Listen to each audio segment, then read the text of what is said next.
I thank you very much, all the panelists, for being all that we have discussed today with some big guys in diplomacy was about adaptability, flexibility, and you have shown it in practice. These are grassroots diplomats in action, on the roads and through arts and also through your behavior. So thank you very much for being understanding and flexible and adaptable. We really appreciate that. And I'm absolutely sure that our audience, which is quite global, as we were sharing earlier on, appreciates this. So let's just make some questions. We have 20 minutes. Let's try to make it short. Yeah. If somebody's asking you, you don't know nothing. So 20 Yeah, because we need to 20 leave the building as well. This is. Yes, thank you. Thank you so much.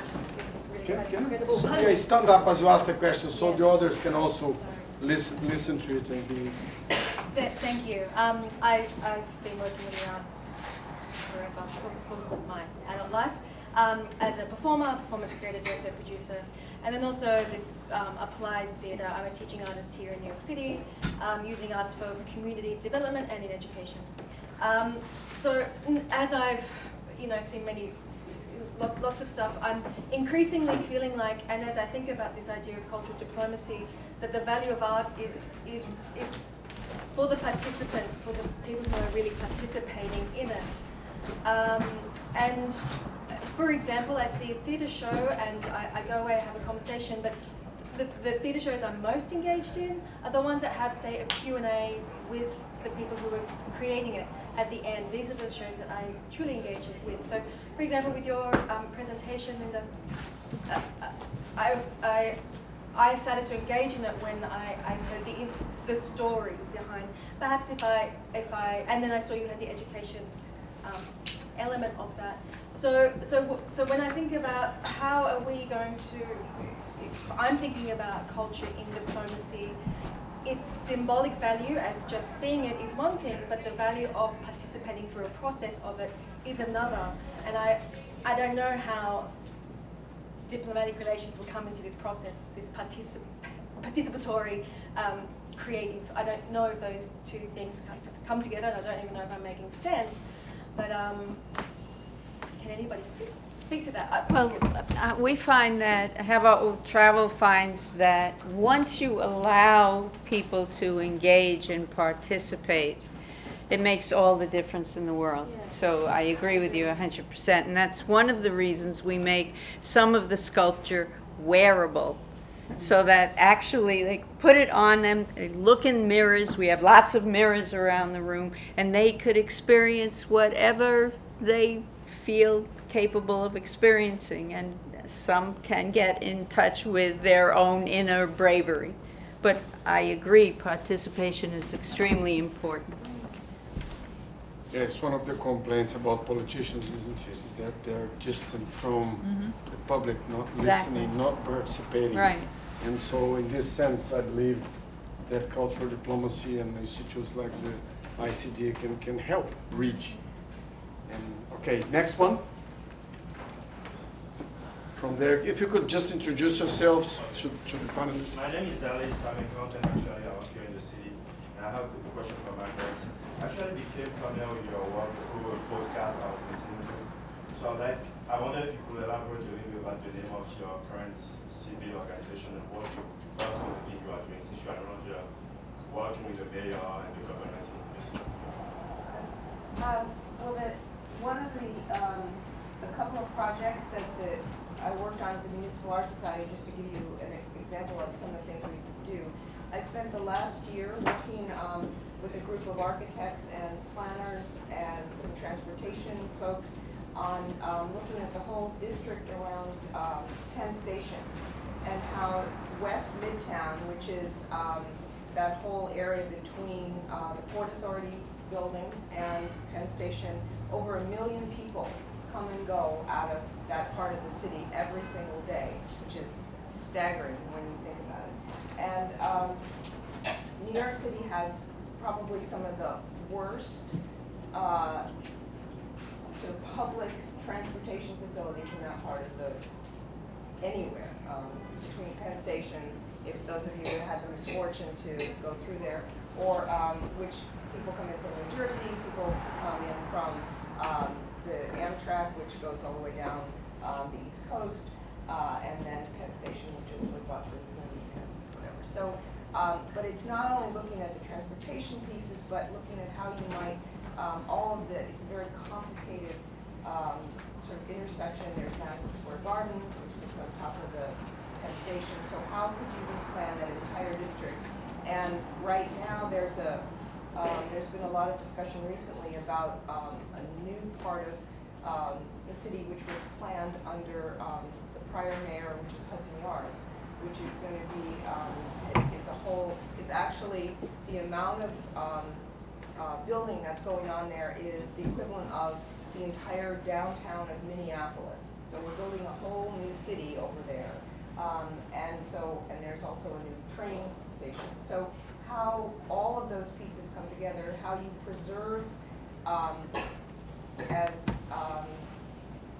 these guys were talking about in terms of some of the existing buildings, how you preserve what you think is important culturally and historically, and then how you introduce new structures and how you make the transportation connections so it's a successful neighborhood. So it's a very complex set of things that have to happen. So we had lots of fun, kind of envisioning what that could be. And there's, I think, recently been some movement. So the organization, what we do is engage in sort of coming up with ideas, and then going to basically shopping those things around. We go see the mayor, we go see developers, we see people at city planning, all of the people that would have power over making that change. So it's a lot of work, lots of fun. Elected officials, we deal with politicians. Corey Johnson is the representative who has the entire West Side district, so he's, we work with his community as well. So it's a very multi-layered process. So that's an example of one of the kinds of projects that we do. Okay, the next one from okay, and then you, yes, please, go on. Hi, my name's Zeke. I guess this question is more the planning people. So I'm working in planning at the moment in downtown Los Angeles, and what I'm wondering is, this is a very broad question, but what patterns do you notice in revitalizing an area? You're talking about revitalizing Penn Station or the area around there. There's a lot of undeveloped lots in downtown LA as well. So I'm wondering, like, what kind of developments or what general patterns of building help the most, revitalize the most? Sorry, I know it's fair. Maybe some of the other guys in the panel could also help. I've got a different way of answering your question, which isn't going to be an answer to your question, but the project that we had most recently in the South Bronx in the courthouse, so it was a very contested building. It was sold by Giuliani when he was mayor to a private developer, and it sat vacant for 40 years, and different community groups tried to get hold of it unsuccessfully. And when we started the exhibition and got access and did all the programming, it sort of unearthed, which art should do. It was kind of a catalyst to all, a lot of frustrations, etc. And the great fear, of course, with all these terms, revitalization, etc., is gentrification. Right. So, and we're all of us debating, well, there's clearly need for change and improvement in some of these areas, and services that need to be brought, but how do you bring that in tandem with not displacing a current population? And so there's a whole new sort of way of thinking about revitalization, and it's become a totally overused word. And there's actually organizations, there's one called Designing the We, that are thinking about how you involve a current communities, demographics within the decision-making process, so that they can benefit from what comes in, and have a say in what happens, how changes will feed back into the community rather than displace. And this is, I think, this tremendous fear of gentrification, and it's happening, and it will happen, happening all over the world, and nothing is stopping them. But just like in the 50 years since the Museum of Modern Art did the story of man, what was it called, that exhibition, which, it was an exhibition that sort of basically told the history of humankind from the point of view of an Upper East Side apartment group of people, and sort of putting that on the rest of the world. The thinking is coming around slightly to how to sort of invest communities that are undergoing change in the process.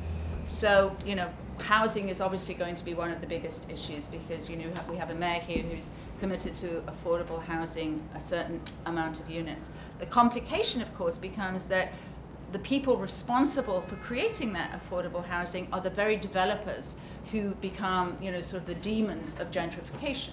They get the tax credits to include a certain amount of affordable housing rather than the government taking it upon themselves to provide that housing. So it's very, very complicated, and throwing terms around as often happens at these meetings, there's demons and angels, it's much more complicated. I think part of the process that Barry mentioned is design thinking, which is one of the things that we've been talking a lot about, you asked about what we're doing at MAS, is to think about how people talk about design. For most people, when you say that word, they just sort of go, I don't know anything about that. And so leaving it to professionals to have this discussion with terms that no one knows anything about, when in fact all of you know everything about it, and it's just a question of finding a language to talk about it. So I think that, go to the museum, see that.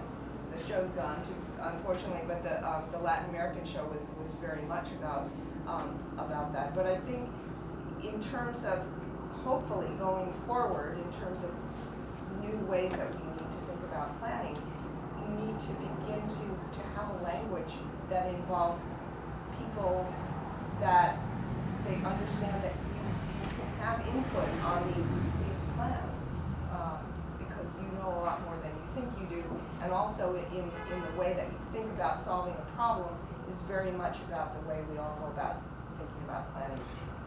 Okay, so these are all very, very complex issues, and we're kind of running out of time, so we're going to have one more question, and then we're going to have to wrap up, very unfortunately. But that's how we need to do today. So the last one. I'm originally from Lebanon. I live in France. I'm an artist, art manager, but as well I'm a design student. So I work with organizations internationally, but basically in Lebanon we do work with young artists. And I'm saying artists, they're not well-known artists, but they are just young boys and girls that are really talented. So we work with them on hip-hop, theater, and murals. We do all of this. So what interests me is your project is the idea of these empty buildings, of taking those empty buildings to fill them eventually and do artwork inside of them. Because in Lebanon we do have a lot of empty buildings that are left. Nothing is done, but so we do work on other projects and we do exhibit them internationally. So my question is, with your knowledge, with your experience, do you tend to extend this project to other countries, for example, to work with other organizations, for instance, in Lebanon, to do the same project? I mean, it does succeed in your country, but in my country, if I will start it, maybe it will not have this much of attention. But if it gets like attention from abroad to have this link, maybe this will make it better. And my second question is about the exhibitions you make in these specific areas. Are they like temporary, so for a short period of time, and then what about those buildings? Do they get empty again, or? Okay. So this is a project for a short period of time, and then it's. Okay. So let me explain that we're a really small team, and we do get invitations to go into many different places in America and overseas, and often we do that in speaking engagements. But what you have to understand about our model is that it's totally replicable. and you go onto our website, and you and I can, and Naomi, we can exchange emails. But essentially, what we do needs to be done on the local level. Having us going in there to do an exhibition, yes, we could do an exhibition, but it's about empowering it to be done on the local level. And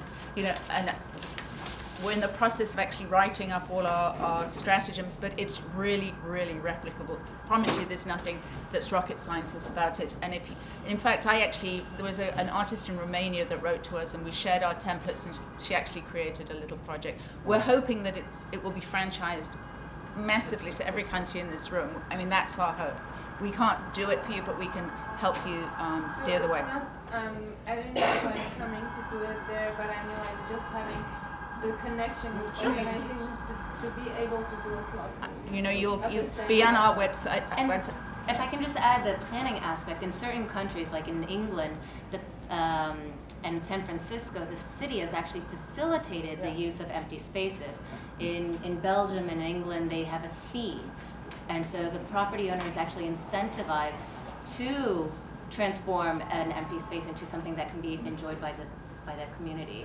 So definitely look at also different models, because like Manon was saying, everything is tailored to the natural environment, whatever it's to facilitate. It's very democratic, very generous of you as well. But it really is. And just to answer very quickly your second question, yes, they're temporary. We have a lot of legacy programs built into each exhibition. And we create visioning sessions about the future use of the property. And in fact, the courthouse of our last exhibition is now in discussions to be Universal Hip Hop Museum. So there is a lot of legacy that goes on by the models that we enact within them. Well, thank you very much.